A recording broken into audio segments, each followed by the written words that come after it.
ঢাকা উত্তর city কর্পোরেশনে mayor পদে উপনির্বাচনে নির্বাচিত হওয়ার পথে আওয়ামী লীগ মনোনীত প্রার্থী ব্যবসায়ী নেতা আতিকুল ইসলাম।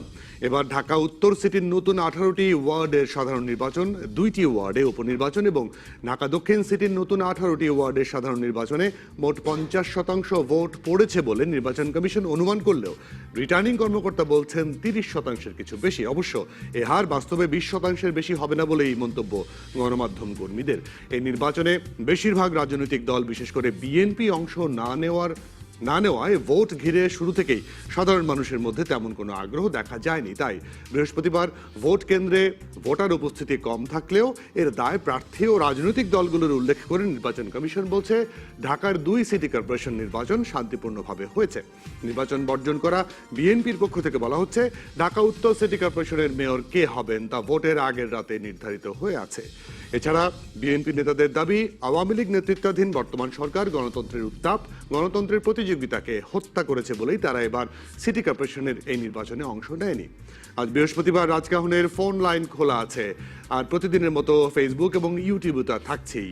ঢাকার উত্তর সিটি কর্পোরেশনের মেয়র পদে উপনির্বাচন এবং 2 সিটির সম্প্রসারিত অংশের কাউন্সিলর পদের নির্বাচন নিয়ে আপনাদের প্রশ্ন ও মতামতের উত্তর দিতে আজ রাজকাহন স্টুডিওতে আছেন জাতীয় নির্বাচন পর্যবেক্ষণ পরিষদ জানিপপের চেয়ারম্যান অধ্যাপক ডক্টর নাজমুল হাসান কলিমুল্লাহ, সুশাসনের জন্য নাগরিক সুজনের কেন্দ্রীয় সমন্বয়কারী দিলীপ কুমার সরকার এবং নির্বাচন বিশ্লেষক ডক্টর মোহাম্মদ আব্দুল আলিম। তিনজনকে স্বাগত জানাই আজকের রাজকাহন অনুষ্ঠানে। আজকে আসলে যেটি শুরুতেই বলেছে যে আজকে যে অবস্থা, সকাল থেকে ভোট কেন্দ্রগুলোর অবস্থা, ভোটারের সংখ্যা কম, ভোটার নেই বললেই চলে। গণমাধ্যমে এরকমই খবর আছে এখন পর্যন্ত, তাই খবর। আমি একটু দিলীপ কুমার রায় আপনাকে দিয়ে, দিলীপ কুমার সরকার আপনাকে দিয়ে শুরু করি। আসলে কেমন দেখলেন আজকের এই উত্তর এবং দক্ষিণের নির্বাচন? ধন্যবাদ আপনাকে। আমরা আগে থেকেই জেনে আসছিলাম গণমাধ্যমের সুবাদে যে এই নির্বাচন নিয়ে ভোটারদের মধ্যে আগ্রহ কম হওয়ার একটাই কারণ যে এই নির্বাচনটা প্রতিদ্বন্দ্বিতাপূর্ণ হচ্ছে না। আমরা কিছুদিন আগেই আমাদের যে 11 জাতীয় সংসদ নির্বাচন অনুষ্ঠিত হলো, সেখানে দেখলাম ওখানে বেশ কয়েকটি জোট এবং সব রেজিস্টার্ড দলগুলো তারা অংশ নিয়েছে। কিন্তু এরপর পরে এই নির্বাচনে আমরা দেখছি যে ক্ষমতাসীন বাংলাদেশ আওয়ামী লীগ ছাড়া বড় রাজনৈতিক দলগুলো এবং জোট, বিশেষ করে জাতীয় ঐক্যফ্রন্ট, বাম গণতান্ত্রিক জোট, ইসলামী আন্দোলন বাংলাদেশ, তারা এখানে অংশ নেয়নি। ফলে আগে থেকেই দেখা যাচ্ছিল যে এই প্রচারণাও তেমন কোনো সরব দেখিনি আমরা। একটা দলের, ক্ষমতাসীন দলের কিছু কিছু প্রচারণা ছিল, অন্যান্যদেরকেও আমরা দেখিনি ওই প্রচারণায়। এবং আগে থেকেই ধারণা করা হচ্ছিল যে ভোটার উপস্থিতি হয়তো কম হবে, এবং সেটাই দেখা গিয়েছে যে ভোটার উপস্থিতি কম হয়েছে। এবং যে যে ওয়ার্ডগুলোতে ইলেকশন হয়েছে তুলনামূলকভাবে সেই ওয়ার্ডগুলোতে ভোটার উপস্থিতি একটু বেশি ছিল। আর ঢাকা উত্তর সিটি কর্পোরেশনের মেয়র পদের যে উপনির্বাচন, ওই সংশ্লিষ্ট ওয়ার্ডগুলো ছাড়া অন্যদিকে ভোটারের উপস্থিতি একেবারেই কম ছিল। এবং এটা আমরা মনে করি যে এই পার্টিসিপেটরি না হওয়ার কারণেই জনগণ ভোটাররা আগে থেকেই অনুমান করেছে যে কি হতে যাচ্ছে এই নির্বাচনে। এটা একটা দিক। আর একটা দিক হলো যে 11 জাতীয় সংসদ নির্বাচন এবং তার আগে কিছু সিটি কর্পোরেশন নির্বাচন যেভাবে হয়েছে এবং যত অভিযোগ উঠেছে, বিশেষ করে 11 জাতীয় সংসদ নির্বাচনে, এবং এইটার পরে ভোটারদের এই নির্বাচন সম্পর্কে আস্থা অনেকটাই কমে গিয়েছে। ফলে এবং সে কারণেই রাজনৈতিক দলগুলোও আসেনি সেই কথা বলেই। ফলে এরকমটাই আমরা মনে করছিলাম যে এরকমটাই সেটাই দেখেছি। ডক্টর আলিম, আসলে এরকমটা যদি হয়, এরকমটা যদি সবাই দেখছে, আমরাও দেখছি, সবাই দেখছি, জনগণ দেখছে, মিডিয়া দেখছে, কিন্তু নির্বাচন কমিশন দেখছে 50% ভোট হয়েছে প্রায়। আমি ঠিক জানি না কেন, কিভাবে এরকম তথ্য দেয়া হয়। না, 50% নিয়ে কিন্তু একটা দ্বিমত আছে ইলেকশন কমিশনের মধ্যে। রিটার্নিং অফিসার বলছে 30। আমি যতটুকু দেখেছি যে সচিব মহোদয় যেটা বলেছেন যে 50% হতে পারে যদি সব কেন্দ্রের রেজাল্ট আসে। এখন পর্যন্ত যখন 30% বলা হচ্ছে, তখন কিন্তু সব কেন্দ্রের ফলাফল আসেনি। হ্যাঁ, সব কেন্দ্র আসার পরে আমরা এটা বুঝতে পারবো, তার আগে বলার কোনো সুযোগ আছে বলে আমার কাছে মনে হয় না। আর এখানে একটা জিনিস বুঝতে হবে যে ঢাকা উত্তরের যে পার্টটা, বিশেষ করে যে মেয়র যে পদের নির্বাচন, মানে আমি যতটুকু দেখেছি গণমাধ্যমে, আমি নিজে কোনো কেন্দ্রে যাইনি, এই সব জায়গায় ভোটার উপস্থিতি কম ছিল। কিন্তু আপনি যদি ওই যে কাউন্সিলর যে পদগুলো, যে নতুন ওয়ার্ডগুলো, 36টা ওয়ার্ডে সেখানে কিন্তু আপনার প্রেজেন্সটা আমি আপনাদের টিভিতে দেখেছি, সেখানে অনেকটা মানে তুলনামূলক ভালো ছিল। এবং আমার কাছে এটা মনে হয় যে ভোটার উপস্থিতি কম হওয়ার আমার কাছে 4টা আমি কারণ পেয়েছি। একটা, বৈরী আবহাওয়া, কোনো সন্দেহ নাই, যে সকাল থেকে বৃষ্টি শুরু হয়েছে, কোনো কোনো জায়গায় 9টা 10টার আগে প্রথম ভোটার কেন্দ্রে যেতে পারে নাই, এটা একটা কারণ। দ্বিতীয় যে কারণটা, সেটা হচ্ছে আপনার মানে প্রকৃত যে প্রতিদ্বন্দ্বিতা, সেটার একটা অভাব আছে, যেটা আমাদের কয়েকজন মিনি মন্ত্রীও বলেছেন, সিইসি মহোদয় বলেছেন। মানে আসল যে রিয়েল যে কম্পিটিশন, সেই জিনিসটা কিন্তু ইলেকশনে নাই। আমাদের দেশে আমরা সবাই জানি যে প্রধান দুইটি দল, আওয়ামী লীগ এবং বিএনপি, এরা যখন নির্বাচনে আসে তখন একটা প্রতিদ্বন্দ্বিতা হয়। এবং ইলেকশনে যদি রিয়েল চয়েস না থাকে, তখন কিন্তু ভোটাররা তাদের যে ইয়েটা, মানে আগ্রহটা, সেটা হারিয়ে ফেলে। কাজে আমরা এই ভোটে এই জিনিসটা অভাব দেখেছি। তৃতীয় যেটা, এই যে মেয়র পদের যে মানে যে মেয়াদটা, সেটা কিন্তু 1 বছরের মতো, এটাও একটা প্রভাব ফেলেছে। 1 বছরের জন্য আমার কি দরকার? হ্যাঁ। আর চতুর্থ যে জিনিসটা আমি দেখেছি, ভোটটা হয়েছে আজকে বৃহস্পতিবার। ঢাকার অনেক ভোটার, যদিও ঢাকায় ভোটার, তারা চিন্তা করে বৃহস্পতির সঙ্গে শুক্র শনি 3 দিন একটা লম্বা ছুটি, তারা অনেকে গ্রামের দিকে চলে গেছে, কাজে অনেক ভোটার ভোট দেন নাই। এই সব মিলিয়ে আমার কাছে মনে হয়েছে টার্ন আউটটা আরও কমে গেছে, যা হওয়ার কথা ছিল আরও কমে গেছে। কিন্তু আপনার মানে আমরা যদি অন্য দিক থেকে দেখি, ভোটার উপস্থিতি কম, হয়তো এটা আপনার এটা একটা প্রশ্ন ওঠে লেজিটিমেসির ব্যাপার।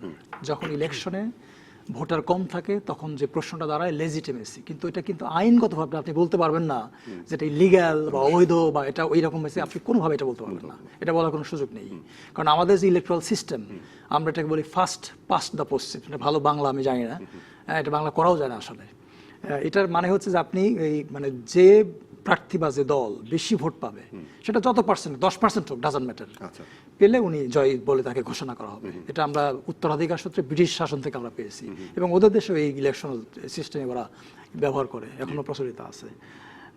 আর আরেকটা যদি আমরা অন্য সাইড যদি দেখি, ইলেকশনটা কিন্তু শান্তিপূর্ণ, আপনি খেয়াল করে দেখেন। হ্যাঁ, কোথাও ওইরকম মারামারি নাই, ভায়োলেন্স নাই, সহিংসতা নাই, এরকম কোনো কিছু নেই। না, ইলেকশন শান্তিপূর্ণ, ঠিক আছে, আমি ডক্টর কলিমুল্লাহ, ইলেকশন শান্তিপূর্ণ, কিন্তু মানুষ যায়নি, এটা একটা বড় কথা। আর আগ্রহ নাই, অনেকে জানেও না। আজকে ফেসবুক পোস্ট যদিও আমরা এটাকে খুব বড় করে ধরি না, তারপরেও অনেকে, অসংখ্য মানুষ, অসংখ্য পরিচিত মানুষ, তার পরিবারের লোকজন বলেছে আজকে নির্বাচন, আমি তো জানি না ব্যাপারটা ওই রকম ঘটে কিনা, আমি জানি না, নির্বাচন সম্পর্কে আগ্রহ কম, বা বিগত একাদশ জাতীয় সংসদ নির্বাচন নিয়ে যে অভিযোগগুলো আছে, সেগুলো যেটি আসলে ডক্টর আলিমও বললেন, সেগুলোর কারণেই কি মানুষ যায় না ভোটে, নাকি মানুষের আসলে এখন আর সেরকম করে সময় নষ্ট করার সময়ও নেই? বিষয়টা আমি জানি না ঠিক। দেখুন, ডক্টর আলিম যে নিয়ামকগুলোর কথা বলেছেন, এর পাশাপাশি আমি আরেকটি বিষয় প্রসঙ্গ নিয়ে আসতে চাই। সেটি হচ্ছে, সাধারণভাবেই এটা যদি জাতীয় সংসদের 0 আসনের উপনির্বাচনও হয়, বা স্থানীয় সরকার প্রতিষ্ঠানের বিভিন্ন টিয়ারের ক্ষেত্রেও যদি হয়, আমরা দেখেছি উপনির্বাচনের ব্যাপারে সাধারণভাবেই আগ্রহ কম থাকে। তার একটা অন্যতম কারণ হচ্ছে এই শর্ট টেনিয়ার। ধরেন 1 বছর বা তার কম সময়ের জন্যে যদি এই নির্বাচনটা আয়োজন করা হয়, তখন সবাই ধরেই নেয় এটা এক ধরনের নিয়ম রক্ষার নির্বাচন, মানে যেহেতু আইনে আছে করতেই হবে, আনরিপ্রেজেন্টেড রাখা যাবে না, সেই কারণে করা। আর যাকে তারা নির্বাচিত করছেন, তিনিও কতটুকু ফুরসত পাবেন ওই সময়ের মধ্যে তার কারিশমা দেখাতে, সেটা নিয়েও কিন্তু একটা দ্বিধাদ্বন্দ্ব থেকেই যায়। এবং ন্যাচারালি স্পেস পাওয়ার তো একটা ব্যাপার আছে। আর এর পাশাপাশি আপনার ক্রেডিবল ক্যান্ডিডেট, এটাও কিন্তু একটা প্রতিদ্বন্দ্বিতায় আছেন কিনা সেটা দেখবার বিষয়। এখানে আতিক সাহেব শাসক দলের নমিনেশন পেয়েছেন বা সবুজ সংকেত পেয়েছেন, নমিনেশন পাবেন, এরকম একটা হাইপ কিন্তু অনেকদিন ধরে চলছিল। আদালত এবং অন্যান্য কারণে হয়তো পিছিয়ে গেছে, এবং শেষ অবধি পেছাতে এই একাদশ সংসদ নির্বাচনের পরবর্তী পর্যায়ে আমরা এই নির্বাচনটি অনুষ্ঠিত হতে দেখলাম। তো ফলে এটা একদম ফ্যাটিগও কিন্তু তৈরি করেছে, অনেক দিন ধরে ঝুলে আছে একটা নির্বাচন, সেটি আমরা যথাসময়ে করতে পারছি না নানান, ফলে উৎসাহ তো ভাটা পড়বে, এটা অত্যন্ত স্বাভাবিক।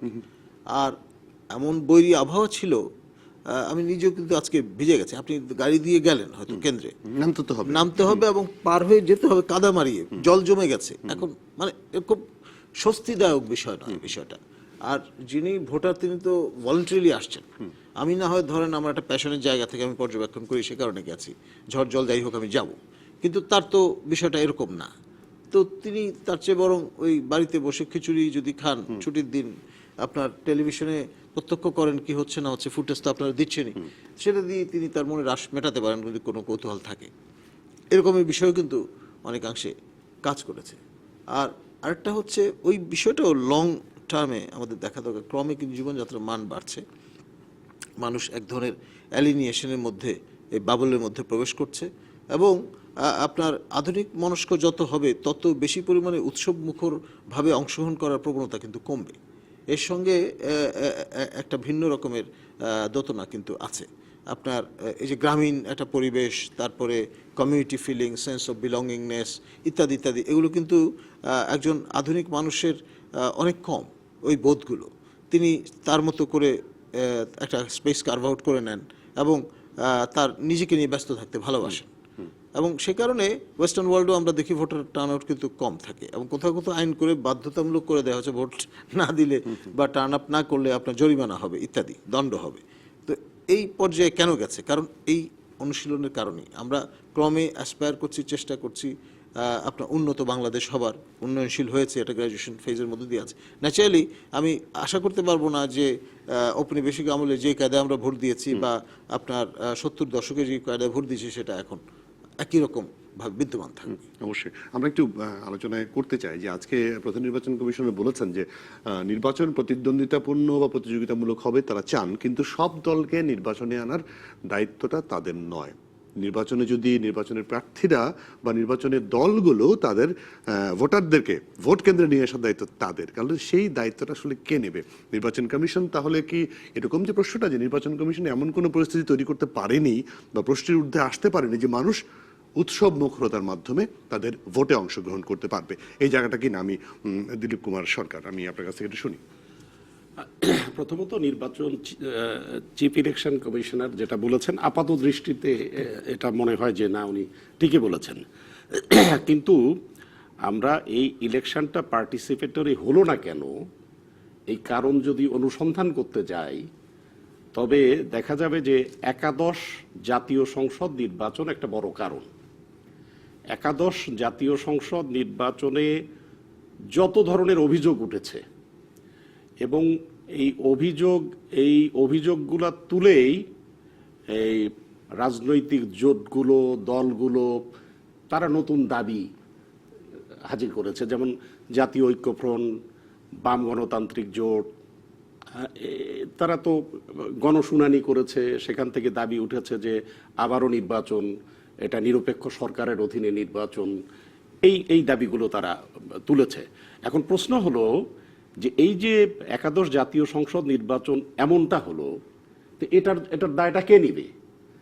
আমরা তো জানি যে একটা নির্বাচন কন্ডাক্ট করার মূল দায়িত্বটা হচ্ছে ইলেকশন কমিশনের। সেই ইলেকশন কমিশন মানে এত প্রশ্নবিদ্ধ একটা নির্বাচন হলো, এর দায় কি ইলেকশন কমিশন নেবে না? এবং সে কারণেই প্রধান নির্বাচন কমিশনের ওই বক্তব্যটা গ্রহণযোগ্য নয়।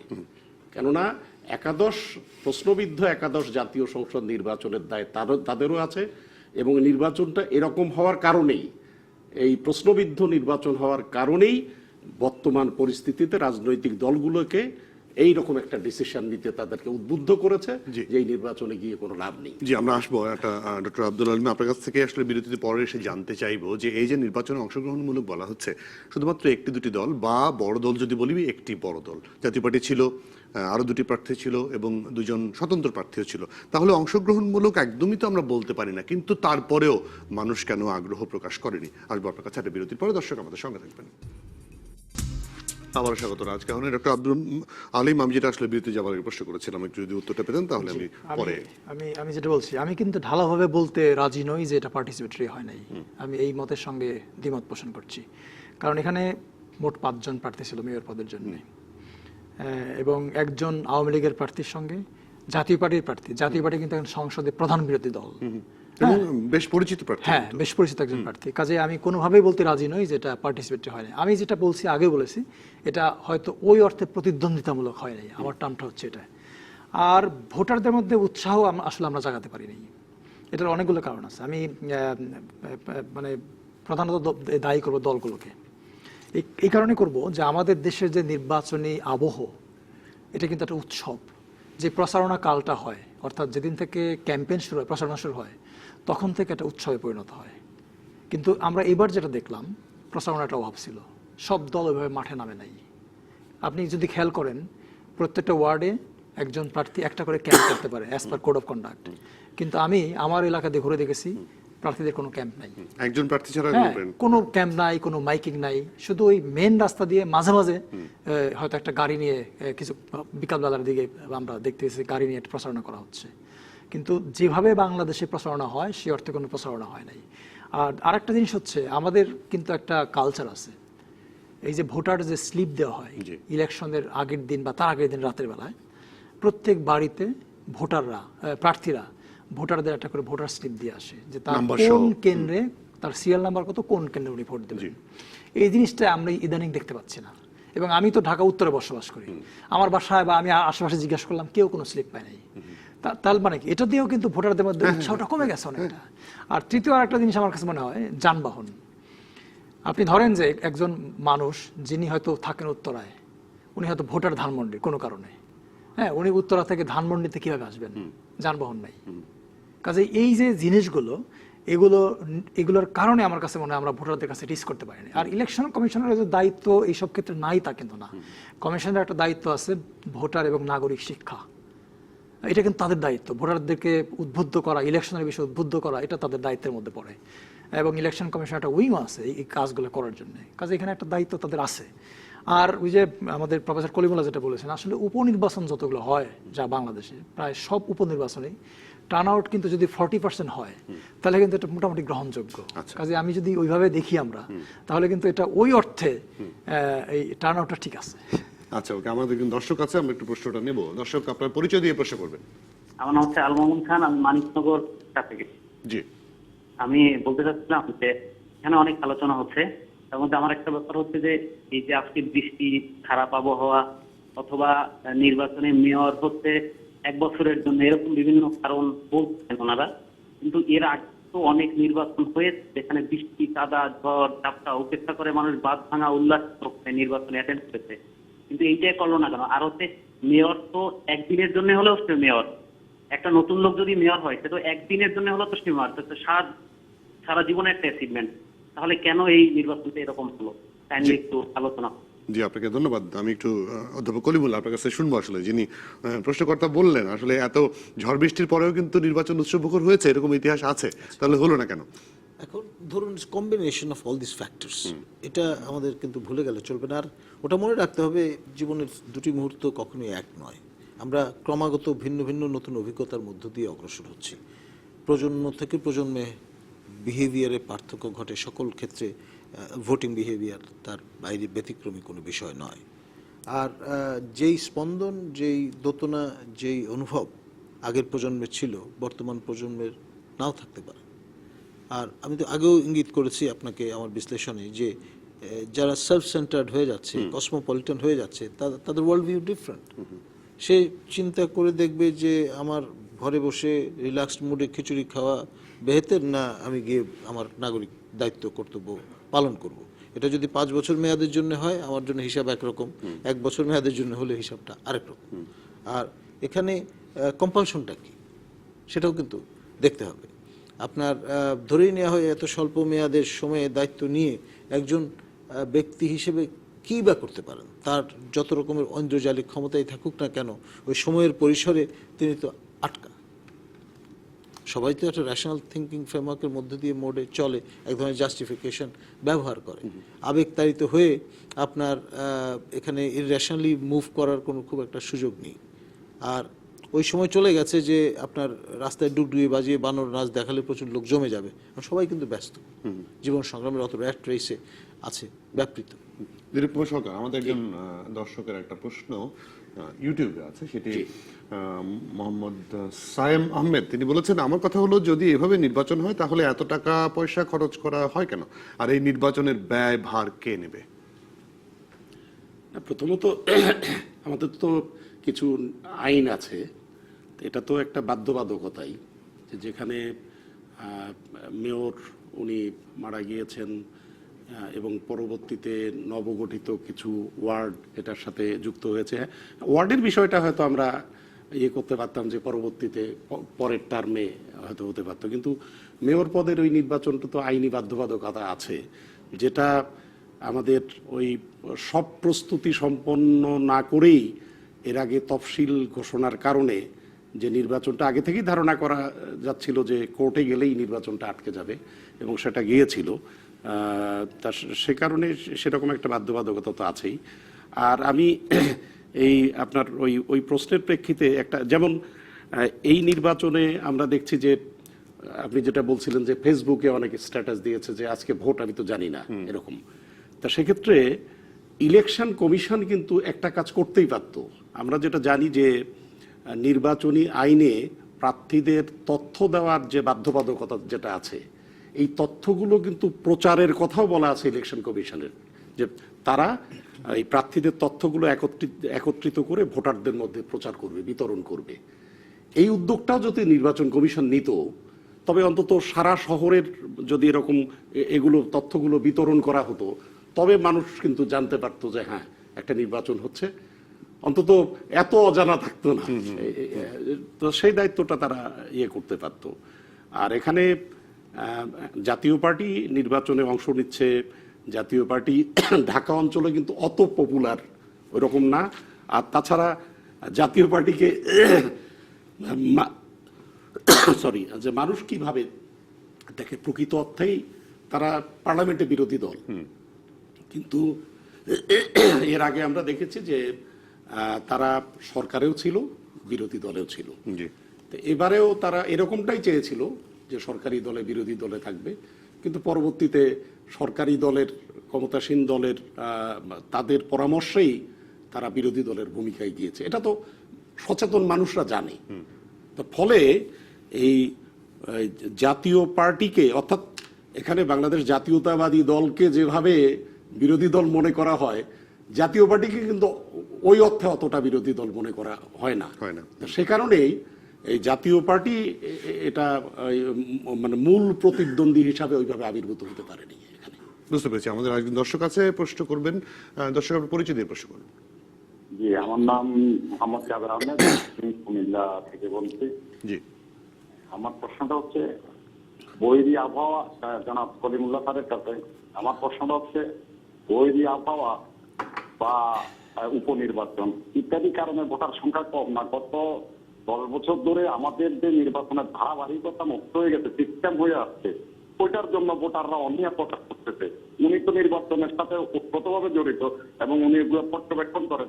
জনাব কলিমুল্লাহ স্যার, আপনি একটু দয়া করে বলবেন, এটা কি শুধু এই পরিবেশটির কারণে, নাকি আমাদের নির্বাচন যে ভোট না দেওয়ার একটা প্রবণতা শুরু হয়ে গেছে ভোটারদের, সেটার কারণে ভোটাররা অনীহা প্রকাশ করতেছে? আপনার অভিজ্ঞতাটা আমরা একটু জানতে চাই। জি, আপনাকে ধন্যবাদ অধ্যাপক কলিমুল্লাহ, আপনি যদি উত্তর দিতেন। আমি আমার বিশ্লেষণে আগেও বলেছি যে combination of all this factors, তো তার মধ্যে যে নিয়ামকগুলোর কথা বলেছি সেটা সঙ্গে এই যে অনীহাটা, এটা শুধুমাত্র এই না যে বিএনপি নির্বাচন বর্জন করছে বা তার মিত্ররা বর্জন করছে সে কারণেই এত সরলীকরণ করার সুযোগ নেই।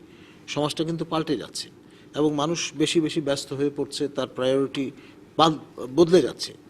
এবং আমরা যতই উন্নত দেশ বলে অগ্রসর হব বা সেই দিকে আগাবো, ততই কিন্তু এই ইন্ডিভিজুয়ালিস্টিক চিন্তা চেতনাগুলো বিকশিত হতে থাকবে এবং ওই যে হার্ড ইনস্টিংক্ট যেটা কাজ করতো, যে সবাই মিলে দলে বলে উৎসব মুখরতার সঙ্গে অবগাহন করব, সেটা কিন্তু কমে যাবে।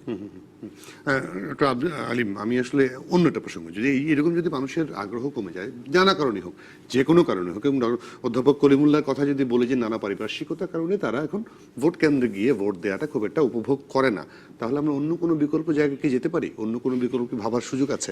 না, অন্য বিকল্প মানে এই যে দ্বিতীয়বার যিনি প্রশ্ন করছেন, দ্বিতীয় প্রশ্নকর্তা, যে এত অর্থ ব্যয় করে তাহলে নির্বাচন করার দরকারটা কি? এবং এটা দিলীপ বাবু যেটা বলছেন, যেটা তো আইনের ব্যাপার, সাংবিধানিক একটা দায় বাধ্যবাধকতা আছে, হ্যাঁ, যে ইলেকশন করতে হবে, তাহলে আমাদের তো আইন পরিবর্তন করতে হবে। যদি আমরা এই স্থানীয় নির্বাচনটাকে এইভাবে না চাই, পৃথিবীর অনেক দেশ আছে যেখানে আদৌ কোনো স্থানীয় নির্বাচন হয় না, হ্যাঁ, কোথাও কোথাও আছে আংশিক হয়, আবার কোথাও আছে আদৌ স্থানীয় নির্বাচন হয় না। ওদের নিয়মটা হচ্ছে, যেমন ধরেন মালয়েশিয়ায় 1965 সাল থেকে কোনো স্থানীয় নির্বাচন হয় না। ওদের যেটা সিস্টেম সেটা হচ্ছে, যে দল সাধারণ নির্বাচনে ইলেকশন করে ক্ষমতা আসবে, তারা তাদের মনোনীত ব্যক্তিকে স্থানীয় যে পরিষদগুলো আছে সেখানে বসাবে। এবং তাদের কনসেপ্টটা এরকম যে যদি কোনো কারণে অপোজিশন থেকে কেউ আসে নির্বাচিত হয়ে স্থানীয় পরিষদে, তাহলে এই সরকারের সঙ্গে তার বনিবনা হয় না, উন্নয়নের ক্ষেত্রে ঝামেলা হয়। কারণটা হচ্ছে যে আপনার স্থানীয় যে ইলেকশনগুলো হয় সেখানে কিন্তু স্থানীয় ইস্যুটা একটা বিরাট ফ্যাক্টর। সাধারণ নির্বাচন একরকম ইস্যু থাকে, স্থানীয় নির্বাচন আর রকম ইস্যু থাকে। এবং আপনি খেয়াল করে দেখবেন যে এই যে ধরেন যে আপনি যদি ইলেকশনের আগে আপনি নিশ্চয়ই ফলো করেছেন, কোনো ভোটারকে যখন জিজ্ঞেস করা হয়েছে আপনি কাকে ভোট দেবেন, ওনার উত্তরটা এরকম ছিল, যিনি এলাকার উন্নয়নের কাজ করবেন তাকে ভোট দেবেন। ঠিক একটা সাদামাটা উত্তর ছিল এরকম, মানে স্থানীয় ইস্যুকে যিনি অ্যাড্রেস করতে পারবেন তাকে ভোটাররা ভোট দেবেন। হ্যাঁ, কাজে জাতীয় নির্বাচন স্থানীয় নির্বাচন একটা বিশাল পার্থক্য আছে। এই কারণেই মালয়েশিয়া চিন্তা করে এইভাবে যে যেহেতু ব্যাপারটা এরকম, কাজে আমরা আমাদের কোনো একজন মনোনীত ব্যক্তিকে এখানে বসাবো, যাতে করে তার সঙ্গে সমন্বয় করে আমরা উন্নয়নটা করতে পারি। কাজে আমরা যদি এখান থেকে বের হতে চাই, রাস্তা একটাই, আইনের পরিবর্তন করা, এছাড়া অন্য কোনো অপশন নেই। কিন্তু আইন পরিবর্তন না করেও তো এখন একেবারে উপজেলা পরিষদ পর্যন্ত দলীয় প্রতীকের নির্বাচন হচ্ছে। তার মানে এক ধরনের একটা প্রচারণা বলি বা এক ধরনের একটা ইঙ্গিত বলি যে এটা সরকারি দল সরকারে কে আছে, প্রার্থী তার কিন্তু প্রতীকটা দেখে কিন্তু এটা ভেবে নিতে পারছে। এই জায়গাটাতে একটু অ্যাড্রেস করার চেষ্টা করব। পাশাপাশি একটু আমি জানতে চাইবো আজকে যেটি বিষয়, যে এমন নির্বাচনের প্রভাব আসলে কি। আমি দিলীপ কুমার সরকার আপনার কাছে বিরতি নিয়ে ফিরে এসে অবশ্যই এই সব প্রশ্নের উত্তর নেব। দর্শক আমাদের সঙ্গে থাকবেন। আবার স্বাগত রাজগাহনে ডক্টর আব্দুল আলিম। আমি যেটা আসলে জানতে চেয়েছিলাম যে এমন নির্বাচনে আসলে প্রভাব কি। এই যদি হয় অবস্থা, ভোটাররা অংশগ্রহণ করছে না, প্রতিদ্বন্দ্বিতামূলক নির্বাচন হচ্ছে না, আপনি যদিও বলছেন যে প্রতিদ্বন্দ্বিতামূলক নির্বাচন ঠিক বলতে আপনি নারাজ, তারপরেও মানুষ তো যায়নি। প্রতিদ্বন্দ্বিতা হয়নি বলছি আমি, বাট অংশগ্রহণমূলক হয় না এই কথাটা বলছি না আর কি। না, আমার এটা হচ্ছে, আমি কিন্তু আগে বলেছি যে এটার প্রভাব হচ্ছে যে এটা নিয়ে যদিও প্রশ্ন করার সুযোগ নেই, এটার বৈধতা নিয়ে, কিন্তু এটা লেজিটিমেসি, এটা নিয়ে প্রশ্ন ওঠে। সারা দুনিয়াতে এরকম যত ইলেকশন হয়, যারা ইলেকশন বিশ্লেষণ করে, যারা ইলেকশন অ্যানালিস্ট, যারা ইলেকশন স্পেশালিস্ট, তারা এই ধরনের ইলেকশন নিয়ে ওই লেজিটিমেসির প্রশ্ন তোলে। কাজেই এইটা একটা বড় ব্যাপার। যখন এরকম ইলেকশন হতেই থাকবে, তখন কিন্তু জনগণের নির্বাচনের উপর থেকে, গণতন্ত্রের উপর থেকে তাদের আস্থাটা নষ্ট হয়ে যাবে। কাজে এটার বিকল্প হচ্ছে আস্থাটা যেভাবে ফিরিয়ে আনা। হ্যাঁ, এবং এটা সবার দায়িত্ব। এটা শুধুমাত্র যে মানে দলের দায়িত্ব, সরকারের দায়িত্ব, ইলেকশন কমিশনের দায়িত্ব, আমরা যারা কাজ করি ইলেকশন তাদের দায়িত্ব, ভোটারদেরও দায়িত্ব আছে, প্রত্যেকের দায়িত্ব। যে কলিমুল্লাহ ভাই যেটা বললেন যে পৃথিবীর অনেক দেশে ভোট দেওয়া বাধ্যতামূলক, কারণ টার্নআউট কমে যায়। যেমন অস্ট্রেলিয়াতে যদি কোনো ভোটার, অস্ট্রেলিয়ার নিয়ম হচ্ছে আপনার, আমাদের দেশে যখন ভোটার স্লিপ দেওয়া হয়, ওদের দেশে ইলেকশন কমিশন একটা চিঠি পাঠায় প্রত্যেক ভোটারের কাছে যে এইটা আপনার কেন্দ্র, এত আপনার সিরিয়াল, আপনি ওখানে গিয়ে ভোট দিয়ে আসবেন। যদি কোনো ভোটার না যায়, তাকে আগে থেকে কমিশনকে জানাতে হয় যে আমি হসপিটালাইজ, অসুস্থ বা দেশের বাইরে থাকবো, আমি ভোট দিতে পারবো না, তাকে জানাতে হবে। যদি কেউ পারপাসিভলি ভোট না দেয়, তার জরিমানার বিধান পর্যন্ত আছে এখানে। এখন আমাদেরকে না, ওটা তো একটা বিষয় গেল, কিন্তু প্রথম কথা হচ্ছে দলগুলোকে, সব দলকে ইলেকশনে আনা, এবং এটার জন্য দরকার একটা আস্থার পরিবেশ। আস্থার পরিবেশটা কিভাবে? আলাপ আলোচনা, কথাবার্তা বলা, এমন মেসেজ দেওয়া যে হ্যাঁ ইলেকশনটা ফেয়ার হচ্ছে, ভালো হচ্ছে, সুন্দর হচ্ছে, এবং ভালো ইলেকশন করতে হবে। আপনি ধরেন যে দিলীপ বাবু যেটা বারবার বলতেছিলেন যে অভিযোগগুলো আছে, অভিযোগগুলো বিবেচনা নেওয়া, মানে ইলেকশনের একটা বড় জিনিস হচ্ছে আপনি যত ছোট অভিযোগই আসুক না কেন, সেটাকে আপনাকে অ্যাড্রেস করতে হবে। যদি সেটা গ্রহণযোগ্য না হয়, আপনি কি শুনানি করে বাদ দিয়ে দেন, কোনো অসুবিধা নাই। হ্যাঁ, এবং এগুলো করার জন্য, যেমন ধরেন ইন্দোনেশিয়াতে ইলেকশন কমিশনের উপরে একটা বডি আছে, ওদের ল্যাঙ্গুয়েজে বলে বাওয়াসলু, মানে ইংরেজিতে আমরা যে বলি ইলেকশন সুপারভাইজারি বডি। মানে ইলেকশন কমিশন যদি এই ধরনের কিছু না করে, তখন ওই বাওয়াসলু ইন্টারফেয়ার করে যে তোমরা এটা ঠিক মতো করো নাই, you must do it. Indonesia, আপনার আফগানিস্তানের মতো দেশে একটা আলাদা কমিশন আছে, electoral complaint commission. Election commission যদি কোনো অভিযোগ অনিয়ম না শুনে জি। তখন কোনো ব্যক্তি ওই কমিশনে যেতে পারে। আচ্ছা। এবং ওরা যেটা বলে আফগানিস্তান ইলেকশন কমিশনকে যে আমরা এটা রিজলভ না করা পর্যন্ত তোমরা ফলাফল গেজেট আকারে প্রকাশ করতে পারবে না, এটা বলে দেয়। সো ইলেকশন এমন একটা জিনিস যে আপনার আস্থাটা তৈরি করতেই হবে। জি। হ্যাঁ, কাজে আপনাকে ওই জায়গায় যেতে হবে। জি, দিলীপ কুমার সরকার, আপনি তো আসলে আস্থার জায়গাটা, যেটি ডক্টর আলিম বারবার বলছেন যে আস্থার জায়গা তৈরি করতে হবে, সবাইকে এগিয়ে আসতে হবে, কিন্তু একাদশ সংসদ নিয়ে আপনারও অভিযোগ আছে, আপনিও যেহেতু দেখেছেন বিভিন্ন জায়গায় বিভিন্ন জনের অভিযোগ আছে। সাধারণ মানুষকে আসলে এই কারণে একটু ডিপ্রাইভ, যে তখন ভোট দিতে গিয়ে ভোট দিতে পারেননি, এই কারণে এখন আর ভোট নিয়ে কেমন একটা মাথা ঘামাচ্ছেন না। তাহলে এই পরিবেশটা তৈরি করবে কে? সরকার তো বলছে যে নির্বাচন সুষ্ঠু হয়েছে, সবাই ভোট দিতে গেছে। হ্যাঁ, এই পরিবেশটা কে তৈরি করবে সেই প্রশ্নে আমি আসছি। এখন প্রথমত হলো যে নির্বাচনটা আসলে কি। আমরা তো বলি যে নির্বাচনটা গণতন্ত্রের প্রথম ধাপ। আমাদের রাষ্ট্র পরিচালনার মূল দলিল সংবিধান অনুযায়ী প্রজাতন্ত্রের সকল ক্ষমতার মালিক জনগণ। কিন্তু জনগণ সরাসরি রাষ্ট্র পরিচালনা বা সেবামূলক প্রতিষ্ঠানগুলো পরিচালনা প্রত্যক্ষভাবে অংশ নেয় না। তারা অংশ নেয় তাদের প্রতিনিধি নির্বাচনের মধ্য দিয়ে। জি। এখন প্রতিনিধি নির্বাচন প্রক্রিয়াটা যদি সঠিক হয়, তবে একরকম, আর যদি সঠিক না হয়, জনগণের বা ওই মালিকের প্রতিনিধি দেশ পরিচালনা করছে বা এই প্রতিষ্ঠানগুলো পরিচালনা করছে, এটা বলার কোনো সুযোগ থাকে না। ফলে এই সুষ্ঠু নির্বাচনের মানে ত্রুটিমুক্ত নির্বাচনের কোনো বিকল্প নেই, এটা আমরা মনে করি। এবং নির্বাচন ব্যবস্থাটাকে যদি আমরা মানে এই প্রশ্নটা যদিও আজকে ঢাকা সিটি কর্পোরেশন নির্বাচনের কে সামনে রেখে, কিন্তু এই প্রশ্নের মধ্যে তো সাম্প্রতিককালের নির্বাচনগুলো তার প্রশ্নের মধ্যেই আছে। তা সেই জন্য আমরা যদি নির্বাচন ব্যবস্থাটাকে পরিশুদ্ধ না করি, তবে মানুষের নির্বাচন ব্যবস্থা সম্পর্কে আস্থাটাকে একেবারেই চলে যাবে, গণতন্ত্রই হুমকির মুখে পড়বে। আর এমনটা যখন হয়, তখন তো আমরা জানি যে এই গণতন্ত্রহীনতা থাকলে অগণতান্ত্রিক শক্তি তাদের আসার সম্ভাবনা তৈরি হয়, নানা রকম ষড়যন্ত্রের জাল বিস্তার হয়, এবং সেটা আমরা মনে করি কারো জন্যই কাম্য নয়, এবং আমরা কেউই চাই না সচেতন মানুষরা। সেই জন্য আলিম ভাই যেটা বলেছেন, আমিও মনে করি যে নির্বাচনী ব্যবস্থাটা পরিশুদ্ধ করার কোনো বিকল্প নেই। এবং আমরা জানি যে নির্বাচনের সাথে সংশ্লিষ্ট নির্বাচনের শুধুমাত্র ইলেকশন কমিশনই তো ইলেকশন কন্ডাক্ট করে না, এখানে অনেক অংশীজন আছে। এখানে সরকার আছে, এখানে রাজনৈতিক দল আছে, এখানে এই জনপ্রশাসনের সাথে যারা জড়িত তারা আছে, এখানে আইন শৃঙ্খলা রক্ষাকারী বাহিনী আছে, এখানে মিডিয়া আছে, এখানে নাগরিকরা আছে, এখানে ভোটাররা আছে। সকলের সমন্বিত উদ্যোগ যদি না থাকে, সকলেই যদি স্ব অবস্থানে থেকে যথাযথ ভূমিকা পালনের মধ্য দিয়ে নির্বাচনটাকে অবাধ, নিরপেক্ষ, সুষ্ঠু করার জন্য চেষ্টা না করে, তবে সেটা সম্ভব হবে না। আমরা মনে করি নির্বাচনকে পরিশুদ্ধ করার দায়িত্ব সকলেরই আছে। আজকে সংসদে আরপিও সংশোধনী বিল পাশ হয়েছে এবং সেখানে কয়েকটি জিনিসকে অ্যাড্রেস করা হয়েছে। তার মধ্যে অনলাইনে মনোনয়ন ফর্ম জমা দেওয়ার একটা বিধান করা হয়েছে। তাহলে আমার প্রশ্ন হচ্ছে, এই যে এত কিছু অভিযোগ যে ব্যালট বাক্স আগের রাতে পুড়িয়ে দেওয়া হচ্ছে, ভোট কেন্দ্রে ভোট দিতে যাওয়া হচ্ছে না, অনলাইনে ভোটিং ব্যবস্থাটা করা যায় কিনা, তাতে আরো স্বচ্ছতার জায়গাটা আনা যায় কিনা অনলাইন, পাশাপাশি মোবাইল ফোন SMS, কারণ আমাদের এখন ফিঙ্গারপ্রিন্ট দিয়ে মোবাইল কিনতে হয়, সর্বোচ্চ 5টি সিম আমরা কিনতে পারি, সেইভাবে সেরকম কিছু করে কি আসলে আরো সম্পৃক্ততা বাড়ানো যায় কিনা? অবশ্যই, আমি তো বলেছি যে আসলে আমাদের আধুনিকতম একটা মনস্কতা যেটা তৈরি হচ্ছে, তার সঙ্গে সেম পেজে থাকার একটা চেষ্টা করতে হবে। আমাদের প্রতিষ্ঠানগুলোকে প্রাতিষ্ঠানিক নিয়ম কানুন এবং কোড অফ কন্ডাক্ট যা আছে তাকে সেই অনুসারে যুগোপযোগী করে সন্নিবেশ করতে হবে। আর এখানে আপনার মানে যে বিষয়টা গুরুত্বপূর্ণ সেটি হচ্ছে আপনার আমাদের ইন জেনারেল একটা লেগেসি আছে, যেটাকে আমরা অ্যান্টি এস্টাবলিশমেন্ট চেতনা বলি। সব কিছু আমরা মনে করি সরকারি দায়িত্ব, কিন্তু যেই ওয়েস্টমিনস্টার ঘরানা থেকে আমরা এই সংসদীয় ঢংটা লাভ করেছি, সেখানে আপনার অপোজিশন কিন্তু very much part of the establishment, এবং বলা হয়ে থাকে ব্রিটেনের লয়াল অপোজিশন, হার ম্যাজেস্টিজ লয়াল অপোজিশন। এবং এখানে সেই ধারাবাহিকতায় বিরোধী যে বেঞ্চটি আছে তারা মূলত ছায়া সরকারের ভূমিকা পালন করবেন, সেটা কিন্তু হয়ে উঠছে না।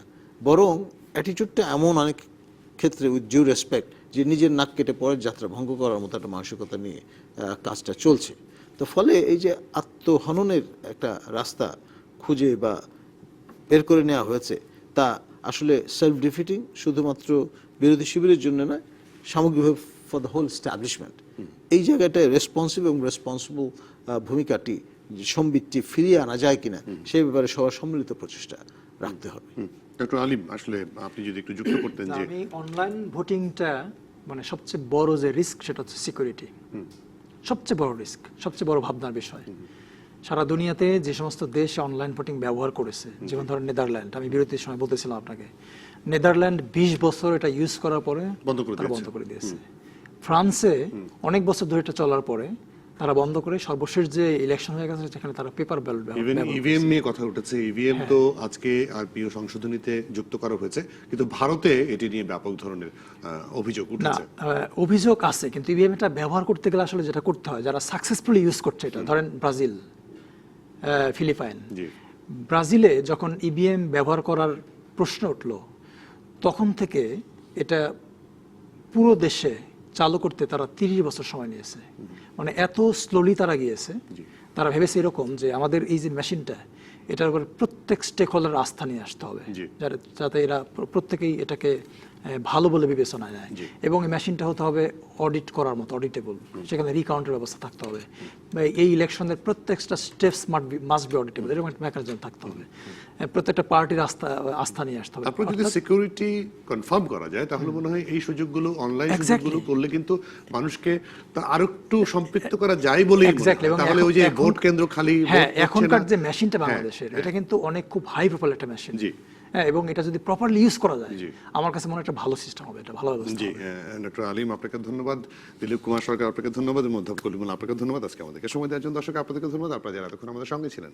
আজকে এখন পরবর্তী পর্বে রাজনীতি কোন পথে বিষয়ে আলোচনা করবেন বাংলাদেশ আওয়ামী লীগের তথ্য গবেষণা বিষয়ক সম্পাদক অ্যাডভোকেট আফজাল হোসেন, বিএনপির প্রশিক্ষণ বিষয়ক সম্পাদক ABM মোশাররফ হোসেন এবং জাতীয় সংসদের সাবেক বিরোধী দলীয় চিফ হুইপ নুরুল ইসলাম ওমর। সাথে থাকুন আপনিও।